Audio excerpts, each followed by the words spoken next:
આવતીકાલના ચંદ્રગ્રહણ બાદ રાજ્યમાં મોટી રાજકીય ઉથલપાથલના આગાહીકાર અંબાલાલ પટેલે આપ્યા સંકેત, કહ્યું મંત્રીમંડળમાં આવી શકે છે મોટા ફેરફાર। ગુજરાતની સરકારમાં પણ આ ગ્રહણની અસર જણાશે, પ્રધાનમંત્રીમાં ફેરફાર થશે।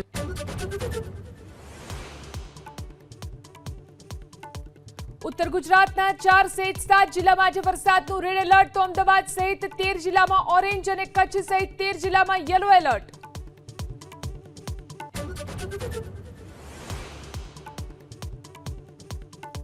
સાબરકાંઠામાં ગાંભોઈ ભિલોડા સ્ટેટ હાઈવે પર વાહન વ્યવહાર કરાયો બંધ, હિંમતપુર પાસે ઓવરબ્રિજની બાજુમાં ડાયવર્ઝન પર પાણી ફરી વળતા વાહન વ્યવહાર પ્રભાવિત।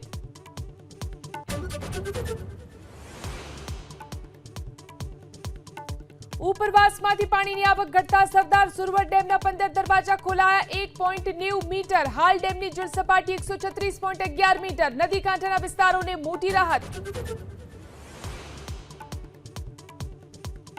સોમવારથી શરૂ થનાર ત્રિદિવસીય વિધાનસભાના સત્રને લઈ કામકાજ સલાહકાર સમિતિની બેઠક પૂર્ણ, રાજ્યના નાગરિકોના પ્રશ્નોની ચર્ચા માટે સમય ફાળવવાની માંગ ન સ્વીકારવાનો વિપક્ષનો આરોપ। પ્રજાના પ્રશ્નોને અનુસંધે છે ત્યાં સુધી જે પણ કામગીરીમાં જે વાત કરી એનો સરકારે સ્વીકાર કરેલ નથી।